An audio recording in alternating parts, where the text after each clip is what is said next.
They were meant to be together forever, but one man's greed turned their love into a nightmare. This is the story of Adama, the beautiful bride who cursed an entire village. In the heart of a peaceful village, where the river sang softly and the trees whispered secrets, lived Adama, the most beautiful maiden anyone had ever seen. Her laughter was like the sound of the wind through the leaves, and her heart belonged to Kofi, a brave and kind hunter. Every evening, they sat under the great baobab tree, dreaming of their future. Kofi, Adama whispered one night, "Soon, we will be married, and nothing will ever separate us." "Not even the gods could take you away from me," Kofi promised, his strong hand holding hers tightly. The village was filled with excitement as their wedding day approached. But fate had a different plan, a cruel one. On the eve of their wedding, an unexpected guest arrived, Chief Obade, the wealthiest man in the land. His robe shimmered like gold, and his voice carried power. He had heard of Adama's beauty and wanted her for himself. He sat across from Adama's father, staring at him with greedy eyes. "I will give you 10 bags of gold, 5 cows, and a house made of stone," Chief Obade said. "In exchange, Adama will be my wife." Adama's father gasped. No man in the village had ever received such wealth. With this, he would be richer than all his ancestors before him. But his heart was troubled. "She is promised to Kofi," he said hesitantly. Obade leaned forward. "Think wisely. Kofi is just a poor hunter. Your daughter deserves to live in luxury. Or, would you rather die a poor man?" Greed clouded the old man's mind. That night, he made the choice that would curse them all. The next morning, Adama awoke to the worst news of her life.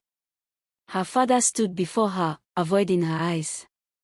"Daughter, you must marry Chief Obade. The gods have blessed us with fortune." Adama's heart pounded. "No. I love Kofi. I will not betray him." Her father's face darkened. "You will do as I say. The bride price has been paid." Tears burned down Adama's cheeks as she ran to Kofi, breathless and shaking. "They are giving me away to Obade," she cried. Kofi's face hardened.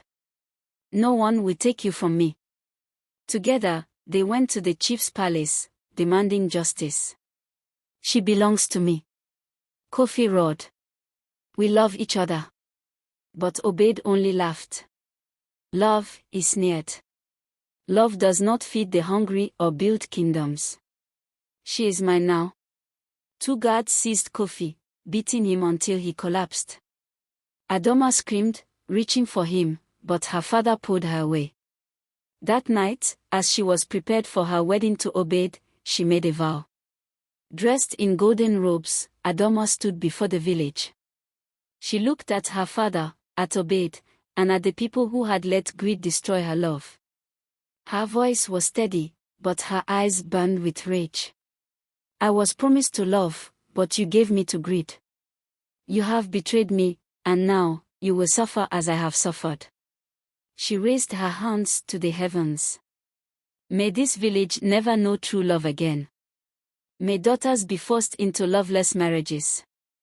May the river dry, the crops wither, and the land become cursed." The sky rumbled. The wind howled. And before anyone could stop her, Adama plunged a dagger into her own heart. Silence fell over the village. Then, the earth cracked. The river that had fed them for generations dried to dust. The crops turned black. And true love, it vanished from the village forever. Kofi, heartbroken, left the cursed land, never to return. Obade. He never found happiness. His wealth brought him nothing but misery, and no woman he married ever loved him. As for Adama's father, he died alone, weeping for the daughter he had betrayed.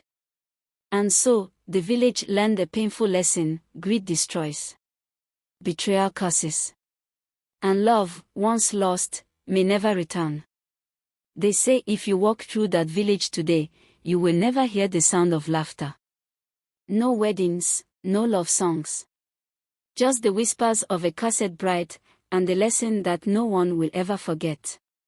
Would you choose love or wealth? The choice is yours. What would you have done in Adama's place? Let me know in the comments. Don't forget to like, subscribe, and share this story with someone who needs to hear it.